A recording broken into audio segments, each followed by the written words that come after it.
फिर से स्वागत है, या अगर आप पहली बार देख रहे हैं तो आपको देखकर अच्छा लगा। आज के आध्यात्मिक सफर में डुबकी लगाने से पहले सब्सक्राइब बटन दबाना और हमें थम्स अप देना न भूलें, ताकि दूसरों को हमारे वीडियोस की जानकारी मिल सके। आपकी मदद के लिए धन्यवाद। अब चलिए नेफी के साथ हीलामन चैप्टर 10 में चलते हैं। हीलामन 10 एक परेशानी वाले सीन से शुरू होता है। इस सीन की कल्पना करो, बिखरे हुए लोग और हवा में भ्रमित खुले आसमान के नीचे बदल बिखरे हुए हैं।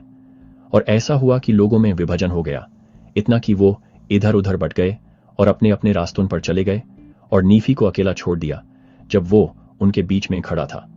ऐसे पल में अकेलापन के भार की कल्पना करो। आगे हम नेफी का उसके घर तक का सफर देखते हैं, दिन भर की घटनाओं से परेशान।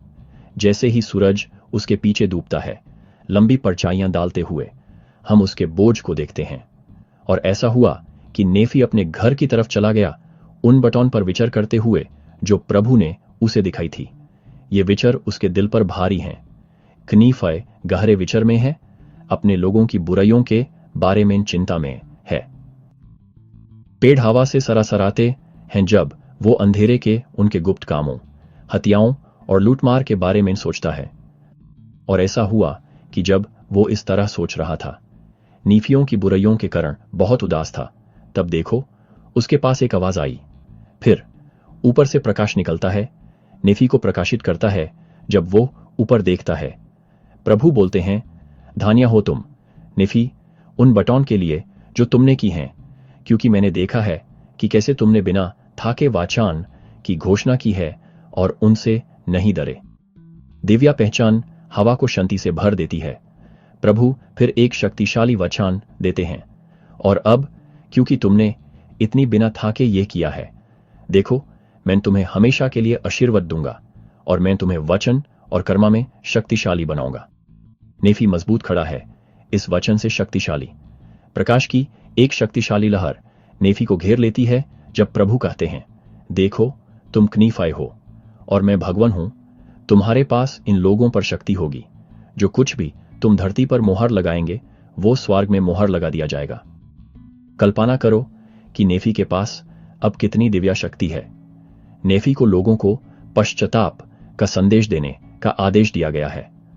लंबा खड़ा होकर शक्ति से भरा हुआ वो चेतावनी देता है, अगर तुम पश्चाताप नहीं करोगे तो तुम्हें मार दिया जाएगा, यहां तक कि विनाश तक। उसके शब्द आवश्यक और दिव्या अधिकार से भरे हुए हैं। उसके अधिकार के बावजूद लोग नेफी की बात नहीं मानते। उस बड़े चमत्कार के बावजूद जो नेफी ने किया था, उन्होंने अपने दिल सख्त कर लिए। फिर भी नेफी अटल रहता है, फिर से घोषणा करता है, अगर तुम पश्चाताप नहीं करोगे तो प्रभु कहते हैं तुम्हें मार दिया जाएगा, यहां तक कि विनाश तक।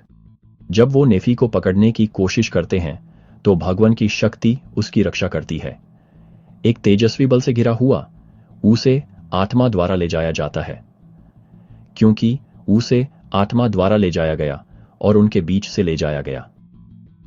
नेफी तेजी से आगे बढ़ता है, सबको भगवान का वचन सुनाता है। जब वो अधिकार के साथ बोलता है तो भीड़ हैरान होती है।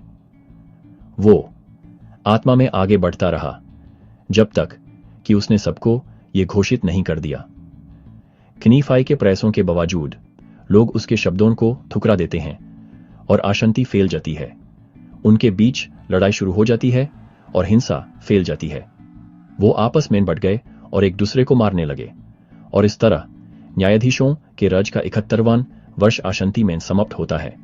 जैसे ही सूरज डूबता है, हमें बेचैनी का एहसास होता है। हीलामन चैप्टर 10 के इस सफर में मेरे साथ जुड़ने के लिए धन्यवाद। अगर आपको ये वीडियो अच्छा लगा तो लाइक और शेयर करना न भूलें। अगली बार मिलते हैं।